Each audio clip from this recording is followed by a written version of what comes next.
Assalamualaikum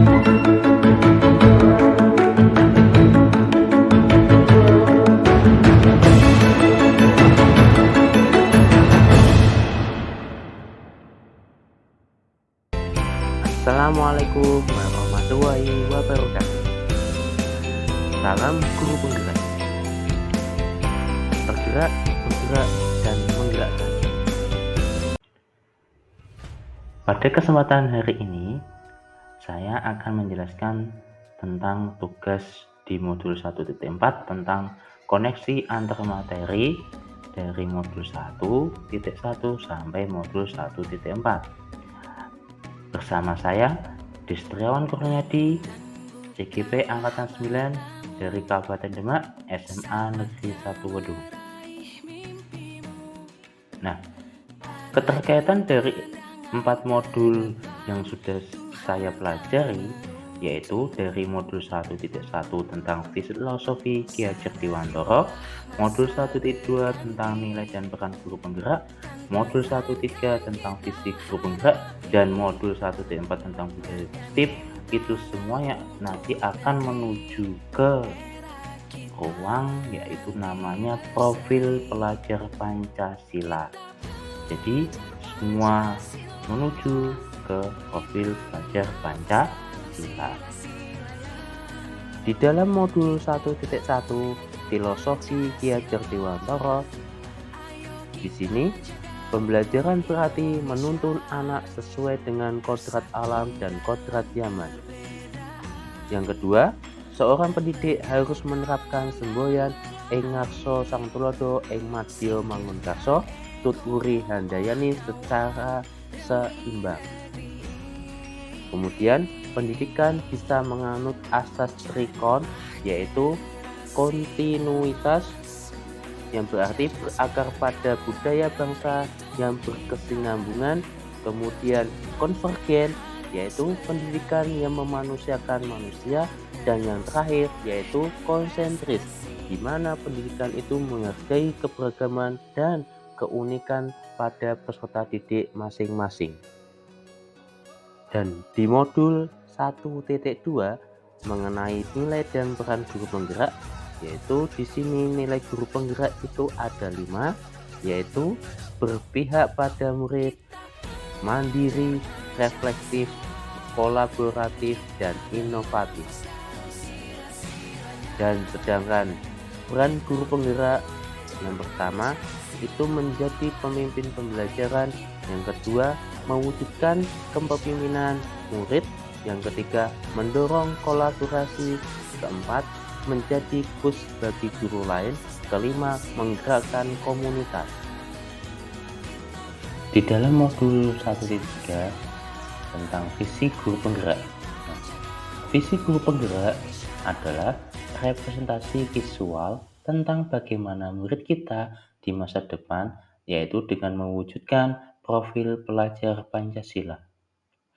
Nah, dalam menyusun visi, kita diharapkan yang berpihak pada murid sebagai landasan segala perubahan dalam pendidikan dengan pola pikir positif melalui pendekatan inquiry apresiatif atau IA dengan menggunakan tahapan Bagja.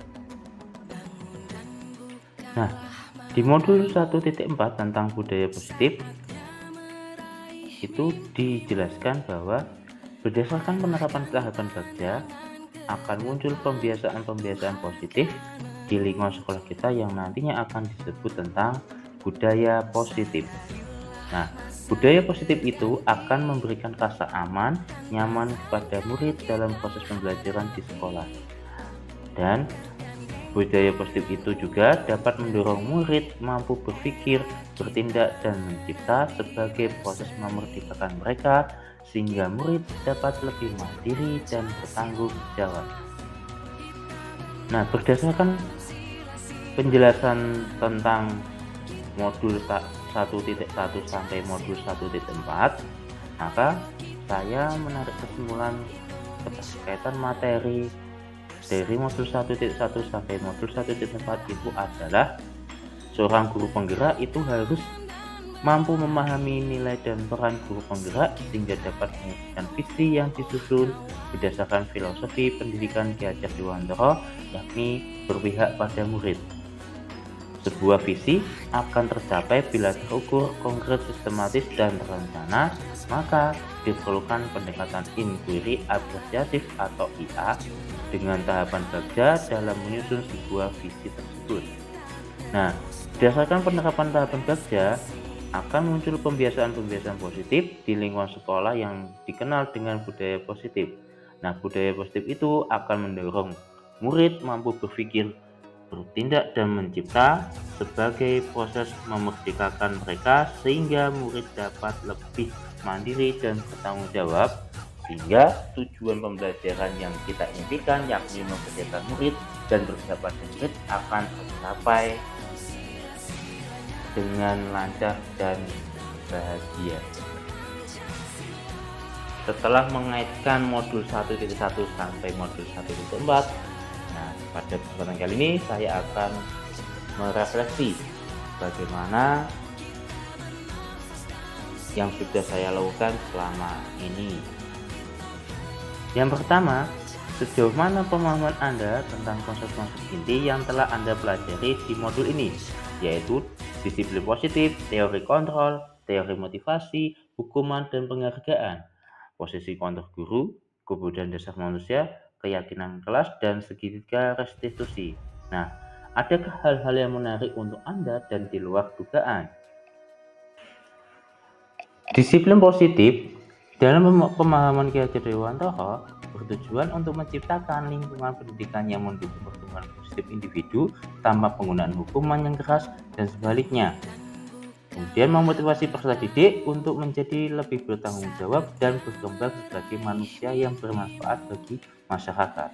Nah, sedangkan teori kontrol yaitu menurut Ki Hajar Dewantara itu lebih mengutamakan pendidikan yang menghargai dan memberdayakan individu serta memberikan otonomi kepada peserta didik untuk mengambil kendali atas pembelajaran mereka. Ia memandang bahwa pendidikan itu seharusnya menjadi alat pembebasan individu dan mendorong pertumbuhan yang positif. Kemudian teori motivasi. Nah, beberapa aspek penting yang terkait dengan motivasi dalam pandangan Ki Hajar Dewantara adalah yang pertama, minat dan kemandirian. Yang kedua, konteks sosial dan budaya. Yang ketiga, penguatan dan penghargaan positif. Keempat, pendidikan sebagai pembebasan. Dan kelima, partisipasi aktif. Nah, ini semua bertujuan untuk memotivasi peserta didik untuk aktif belajar, mengembangkan potensi mereka, dan menjadi warga yang berkontribusi dalam masyarakat. Nah, sedangkan hukuman dan penghargaan, yakni hukuman itu digunakan untuk mengurangi atau menghilangkan perilaku yang tidak diinginkan atau tidak pantas. Tujuannya itu adalah memberikan konsekuensi negatif sebagai respon terhadap perilaku yang tidak diinginkan untuk menghentikan atau mengurangi perilaku tersebut. Nah, sedangkan penghargaan digunakan untuk meningkatkan atau mempertahankan perilaku yang diinginkan. Tujuannya itu adalah memberikan konsultasi positif sebagai respon terhadap perilaku yang diinginkan untuk memperkuat perilaku. Nah, keyakinan kelas merujuk pada keyakinan atau pandangan yang dimiliki oleh siswa tentang kemampuan perasaan dan ekspektasi mereka terhadap diri sendiri dalam konteks pendidikan dan pengalaman di kelas. Nah, keyakinan kelas siswa dapat dipengaruhi oleh berbagai faktor, termasuk pengalaman sebelumnya, dukungan dari guru dan orang tua, serta suasana kelas. Nah, kemudian kebutuhan dasar manusia, yaitu semua yang kita lakukan adalah usaha terbaik kita untuk mendapatkan apa yang kita inginkan. Ketika kita mendapatkan apa yang kita inginkan, sebetulnya saat itu kita sedang memenuhi satu atau lebih dari satu kebutuhan dasar kita, yaitu kebutuhan untuk bertahan hidup, kasih sayang dan merasa diterima, kebebasan, kesenangan, dan penguasaan. Nah, posisi kontrol di sini itu ada 5. Melalui riset dan berdasarkan pada teori kontrol Dr. William Glasser, Gosen itu berkesimpulan bahwa ada 5 posisi kontrol yang diterapkan seorang guru, orang tua, ataupun atasan dalam melakukan kontrol. 5 posisi kontrol tersebut adalah penghukum, pembuat rasa bersalah, teman, pemantau, dan manajer. Sedangkan segitiga restitusi, menurut Dian Gorson dalam bukunya tentang Restitution Restructuring School Discipline tahun 2001, telah merancang sebuah tahapan untuk memudahkan para guru dan orang tua dalam melakukan proses untuk menyiapkan anaknya untuk melakukan restitusi, bernama segitiga restitusi atau Restitution Triangle. Tahapan dalam melaksanakan restitusi adalah yang pertama, menstabilkan identitas, yang kedua, validasi tindakan yang salah, ketiga, menanyakan keyakinan. Perubahan apa yang terjadi pada cara berpikir Anda dalam menciptakan budaya positif di kelas maupun sekolah Anda setelah mempelajari modul ini? Nah, setelah mempelajari modul ini, saya sadar bahwa dalam menciptakan budaya positif di kelas ataupun di sekolah itu perlu melibatkan murid dalam menyusun budaya positif dengan mengadopsi nilai-nilai kebajikan universal yang diyakini murid sehingga dapat menumbuhkan motivasi intrinsik dalam diri mereka untuk sungguh-sungguh melaksanakan budaya positif yang sudah disusun. Nah, perubahan lainnya yang terjadi adalah dalam proses kontrol saya sebagai guru itu berdasar dari penghukum ke pemantau. Saya meyakini bahwa setiap tindakan anak itu mempunyai motif tertentu, tidak boleh ada pembiaran, tetapi kita harus menumbuhkan motivasi intrinsiknya untuk bertanggung jawab melalui tahapan segitiga restitusi. Nah, yang ketiga, pengalaman seperti apakah yang pernah Anda alami terkait penerapan konsep-konsep inti dalam modul budaya positif baik di lingkup kelas maupun sekolah Anda? Ketika saya mencoba untuk menyusun keyakinan kelas bersama murid, saya tak menduga bahwa murid itu sangat antusias dalam menuangkan ide-ide mereka ke dalam selembar kertas Asturo dengan menggunakan sticky note, kemudian kertas yang berisi keyakinan kelas yang disepakati ditempel di dinding kelas yang mudah dibaca, sehingga murid juga bisa lebih bertanggung jawab dalam melaksanakannya ketika keyakinan kelas itu ditempel. Nah, pada saat melakukan penerapan segitiga restitusi, itu saya melihat hal yang lain dari diri seorang murid. Mereka menceritakan alasan mereka melakukan hal tersebut dengan baik tanpa rasa takut sama sekali. Mereka juga merasa senang hati mau bertanggung jawab atas tindakan mereka yang melakukan. Nah, refleksi nomor 4 itu bagaimana perasaan Anda ketika mengalami hal-hal tersebut? Ketika saya mengalami hal-hal tersebut dan melihat respon murid dalam penerapan budaya positif, saya merasa senang dan meyakini bahwa budaya positif itu yang sudah dilakukan itu sedikit demi sedikit akan memberikan dampak dan membentuk karakter murid sesuai dengan profil pelajar Pancasila. Nah, refleksi yang nomor 5, menurut Anda terkait pengalaman dalam penerapan konsep tersebut, hal apa sajakah yang sudah baik? Adakah yang perlu diperbaiki? Nah, jawaban saya adalah, menurut saya, hal baik yang sudah saya lakukan atau yang sudah ada di kelas maupun di lingkungan sekolah saya itu adalah disiplin positif dan keyakinan kelas yang disusun bersama-sama dengan berpihak pada murid. Kemudian, hal-hal yang perlu diperbaiki adalah posisi kontrol sebagai guru yang selama ini cenderung sebagai penghukum maupun pembuat rasa bersalah, dan teman itu diubah menjadi sebagai pemantau atau dan manajer, seperti itu. Sebelum mempelajari modul ini, ketika berinteraksi dengan murid, berdasarkan 5 posisi kontrol, posisi manakah yang paling sering Anda pakai dan bagaimana perasaan Anda saat itu? Nah, setelah mempelajari modul ini, posisi apa yang Anda pakai dan sekarang apakah ada perbedaannya?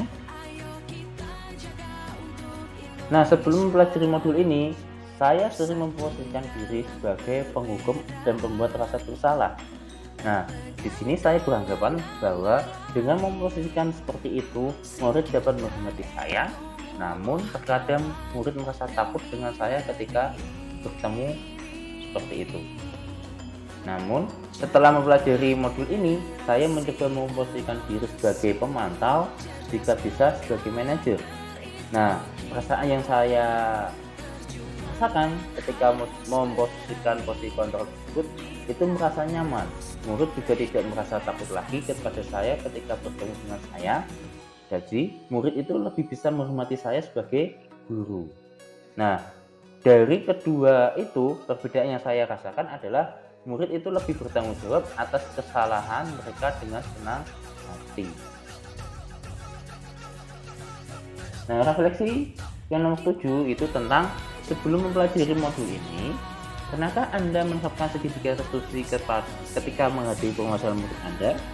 Jika iya, tahapan mana yang Anda praktekkan dan bagaimana Anda mempraktekannya? Sebelum saya mempelajari modul ini, saya merasa sudah bahkan sering melakukan kegiatan segitiga restitusi tanpa disadari, namun belum utuh dalam tahapannya. Nah, ketika menangani permasalahan murid, itu biasanya saya hanya melakukan tahapan dalam validasi tindakan yang salah. Jadi, saya belum menerapkan tahapan yang menstabilkan identitas murid dan menanyakan keyakinan murid, seperti itu. Nah, refleksi yang nomor 8, selain konsep-konsep yang disampaikan dalam modul ini, adakah hal-hal yang lain yang menurut Anda itu penting untuk dipelajari dalam proses menciptakan budaya positif baik di lingkungan kelas maupun lingkungan sekolah? Jawabannya adalah hal-hal yang menurut saya sangat penting dalam penerapan budaya positif adalah adanya kolaborasi yang kuat antara kepala sekolah dan orang tua murid, guru dan murid, serta sekolah dan masyarakat sekitar.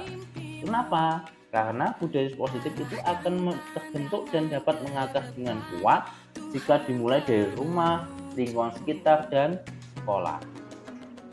Demikian video pada kesempatan kali ini. Terima kasih.